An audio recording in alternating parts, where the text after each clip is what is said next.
ओम शांति। सुनते हैं 31 अक्टूबर 2007 की अव्यक्त मुरली।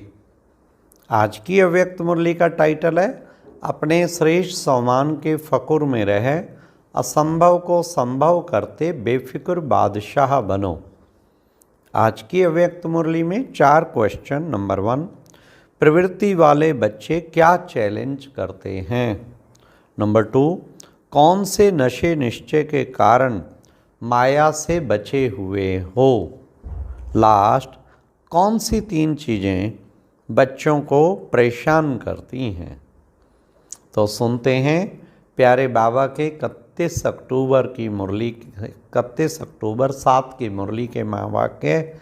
बाबा ने इस मुरली में नशा चढ़ाया, फ़कुर में रहते, माताएं भी फ़कुर में, बच्चे भी फ़कुर में, सब कि पाना था सो पा लिया। और जहाँ फ़कुर है वहाँ फ़िक्र नहीं हो सकता, कभी भी फ़िक्र रह ही नहीं सकता। तो बाबा ने आज विशेष सुनते हैं, आज बाप दादा अपने चारों ओर के श्रेष्ठ सम्मानधारी विशेष बच्चों को देख रहे हैं। हर एक बच्चे का सम्मान इतना विशेष है जो विश्व में कोई भी आत्मा का नहीं है। आप सभी विश्व की आत्माओं के पूर्वज भी हो और पूज्य भी हो। सारी सृष्टि के वृक्ष की जड़ में आप आधार मूर्त हो। सारे विश्व के पूर्वज पहली रचना हो। बाप दादा हर एक बच्चे की विशेषता को देख खुश होते हैं। खुश होते हैं क्या? चाहे छोटा बच्चा, चाहे बुजुर्ग आत्माएं, चाहे प्रवृत्ति वाले, हर एक की अलग अलग विशेषताएं हैं। आजकल कितने भी बड़े से बड़े साइंसदान हैं, दुनिया के हिसाब से विशेष हैं, लेकिन प्रकृति जीत तो बने, चंद्रमा तक भी पहुंच गए, लेकिन इतनी छोटी सी ज्योति स्वरूप आत्मा को नहीं पहचान सकते। और यहाँ छोटा सा बच्चा भी मैं आत्मा हूँ, ज्योति बिंदु हूँ को जानता है। फलक से कहता है मैं आत्मा हूँ। कितने भी बाबा ने कहा, कितने भी बड़े महात्माएं हैं और ब्राह्मण माताएं हैं। माताएं फलक से कहती हैं हमने परमात्मा को पा लिया है ना। और महात्माएं क्या कहते? परमात्मा को पाना बहुत मुश्किल है। प्रवृत्ति वाले चैलेंज करते हैं, हम सब प्रवृत्ति में रहते, साथ में रहते, पवित्र रहते हैं, क्योंकि हमारे बीच में बाप है, इसलिए दोनों साथ रहते भी सहज पवित्र रह सकते हैं, क्योंकि पवित्रता हमारा स्वधर्म है। तो फ़कुर रहता है कि हम परमात्मा के डायरेक्ट बच्चे हैं। इस नशे के कारण, निश्चय के कारण, परमात्म बच्चे होने के कारण माया से भी बचे हुए हैं। बच्चा बनना अर्थात सहज बच जाना। तो बच्चे हो और सब विघ्नों से, समस्याओं से बचे हुए हो। तो अपने इतने श्रेष्ठ सम्मान को जानते हो ना। क्यों सहज है? क्योंकि आप साइलेंस की शक्ति द्वारा परिवर्तन शक्ति को कार्य में लगाते हो, नेगेटिव को पॉजिटिव में परिवर्तन कर लेते हो। माया कितनी भी समस्या के रूप में आती, लेकिन आप परिवर्तन की शक्ति से, साइलेंस की शक्ति से समस्या को समाधान स्वरूप बना देते हो, कारण को निवारण रूप में बदल देते हो। है ना इतनी ताकत? कोर्स भी कराते हो ना, नेगेटिव को पॉजिटिव करने की विधि सिखाते हो ना। तो हर रोज़ बाबा क्या कहते हैं? हर रोज़ मुरली में सुनते हो, हर रोज़ बाप दादा कहते बाप को याद करो और वर्षे को याद करो। बाप की याद भी सहज क्यों होती? जब वर्षे की प्राप्ति को याद करते तो बाप की याद प्राप्ति के कारण सहज आ जाती। जितना प्राप्तियां रियलाइज करेंगे, सहज ही याद टिकती जाएगी। फिर बाबा ने कहा हर एक बच्चे को ये रूहानी फ़कुर रहता, दिल में गीत गाते, पाना था वो पा लिया। सभी ने दिल में स्वतः ही गीत बजता है ना।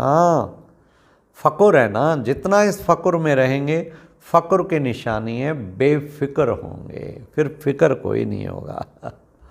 ये फ़कुर की निशानी है। हाँ, फिर भी बाबा ने कहा 3 चीज़ें बच्चों को परेशान करती हैं। वो कौन सी 3 चीज़ें? चंचल मन, भटकती बुद्धि, और क्या कहते हैं, पुराने संस्कार। बाप दादा को बच्चों की एक बात सुन के हंसी आती है। पता है कौन सी बात है? कहते हैं बाबा क्या करें, मेरे पुराने संस्कार हैं ना। बाप दादा मुस्कुराता है, जब कह ही रहे हो मेरे संस्कार, तो मेरा बनाया है ना, तो मेरे पर तो अधिकार होता ही है। जब पुराने संस्कार को मेरा बना दिया तो मेरा तो जगह लेगा ना। क्या ये ब्राह्मण आत्मा कह सकती है मेरे संस्कार? मेरा मेरा कहा है तो मेरे ने अपनी जगह बना ली। आप ब्राह्मण मेरा नहीं कह सकते।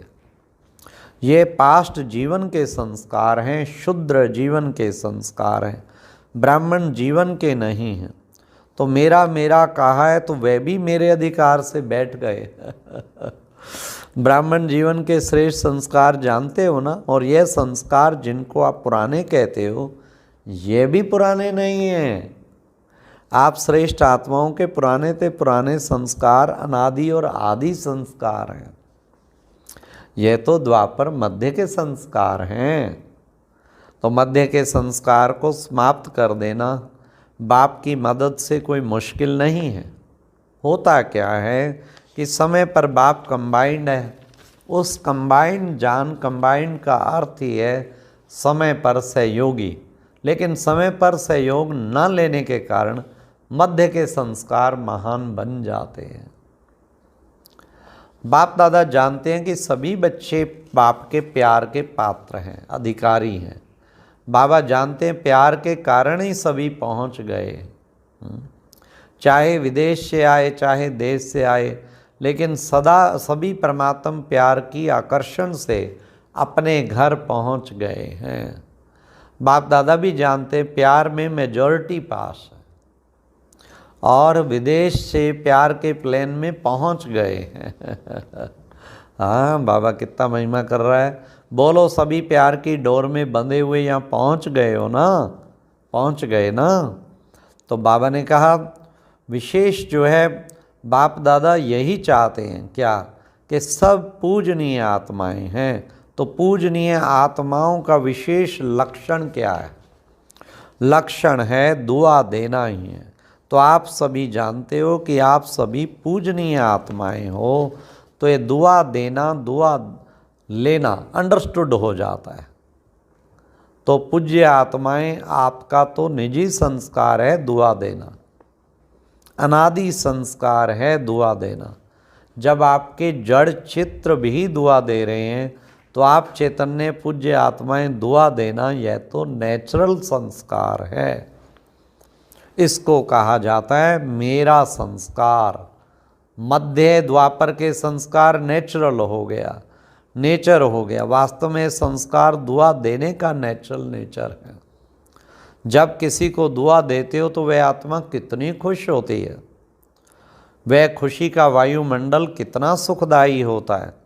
तो जिन्होंने भी किया उन सब को, चाहे आए हैं चाहे नहीं आए, लेकिन बाप दादा के सामने क्या किया जिन्होंने होमवर्क, तो उनको बाप दादा मुबारक देते हैं, किया है, और अपनी नेचुरल नेचर बनाते हुए आगे भी करते कराते रहना। और जिन्होंने थोड़ा बहुत किया भी है, नहीं भी किया, तो वह सभी अपने को सदा मैं पूज्य आत्मा हूँ, मैं बाप की श्रीमत पर चलने वाली विशेष आत्मा हूँ। इस स्मृति को बार बार अपने स्मृति और स्वरूप में लाना। क्योंकि हर एक से जब पूछते हैं कि आप क्या बनने वाले हो, तो सब कहते हैं हम लक्ष्मी नारायण बनने वाले हैं। राम सीता में कोई नहीं हाथ उठाता। जब लक्ष्य है 16 कला बनने का, तो 16 कला अर्थात परम पूज्य पूज्य आत्मा का कर्तव्य ही है दुआ देना। यह संस्कार चलते फिरते सहज और सदा के लिए बनाओ। हो ही पूज्य, हो ही 16 कला, लक्ष्य तो यही है ना। बाप दादा खुश हैं, जिन्होंने भी किया है उन्होंने अपने मस्तक में विजय का तिलक बाप द्वारा लगा दिया। साथ में सेवा का समाचार भी बाप दादा के पास सबकी तरफ से, वर्गों की तरफ से, सेंटर्स की तरफ से बहुत अच्छी रिजल्ट सहित पहुंच गए हैं। तो एक होमवर्क करने की मुबारक, साथ में सेवा की भी मुबारक। पदम पदम पदम गुणा है। बाप ने देखा कि गांव-गांव में संदेश देने की सेवा बहुत अच्छे तरीके से मेजॉरिटी एरिया ने की है। तो यह सेवा में रहम दिल बनकर सेवा के उमंग उत्साह में रिजल्ट भी अच्छी दिखाई है। जिन्होंने भी मेहनत नहीं लेकिन बाप से प्यार अर्थात संदेश देने से प्यार, तो प्यार के मोहब्बत में सेवा की, तो बाप की भी पदम पदम गुणा, प्यार का रिटर्न सब सेवाधारियों को स्वतः ही प्राप्त होता रहता। प्राप्त है और होगा। साथ में सभी ने अपनी प्यारी दादी का बहुत स्नेह से याद करते हुए दादी को प्यार का रिटर्न दे रहे हैं। यह प्यार की खुशबू बाप दादा के पास बहुत अच्छी तरह से पहुंच गई है। और सभी भी जो मधुबन में कार्य चल रहा है, चाहे विदेशियों के चाहे भारत के, वह सब कार्य भी एक दो को सहयोग सम्मान के आधार के से बहुत अच्छे सफल हुए हैं और आगे भी होने वाले कार्य सफल हुए पड़े, क्योंकि सफलता तो आपके गले का हार है। बाप के गले के भी हार हैं। बाप ने याद दिलाया था कि कभी भी हार खाना नहीं, क्योंकि आप बाप के गले का हार हो। तो गले का हार कभी हार नहीं खा सकता। तो हार बनना है या हार खानी है? नहीं ना, हार बनना अच्छा है ना, तो हार कभी नहीं खाना। हार खाने वाले तो अनेक करोड़ों आत्माएं हैं, आप हार बन के गले में पिरोए गए हैं। ऐसे हो ना, तो संकल्प करो बाप के प्यार में। कितना भी माया तूफान सामने लाए, लेकिन मास्टर सर्वशक्तिवान के आगे तूफान भी तोहफा बन जाएगा। ऐसा वरदान सदा याद करो। कितना भी ऊंचा पहाड़ हो, पहाड़ बदल के रुई बन जाएगा। अभी समय की समीपता प्रमाण वरदान को हर समय अनुभव में लाओ, अनुभव की अथॉरिटी बनो। जब चाहो तब अपने अशरीरी बनने की, फरिश्ता स्वरूप बनने की एक्सरसाइज करते रहो।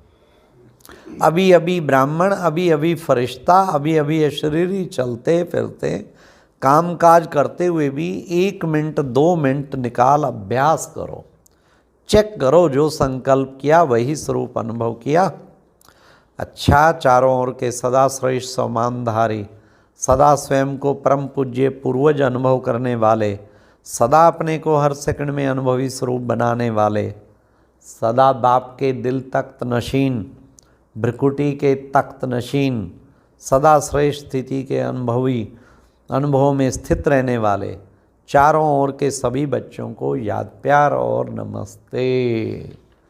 तो ये थी मुरली। फ़कुर में रहो, कौन मिला में फ़कुर, बेफिक्र होके फ़कुर में रहो। आज का अव्यक्त ज्ञान मोती सुनने के लिए ऊपर दिए गए बॉक्स पर क्लिक करें। अगर बॉक्स दिखाई नहीं दे रहा है तो ऊपर जो कॉर्नर में शो लिखा हुआ है उस पर क्लिक करें।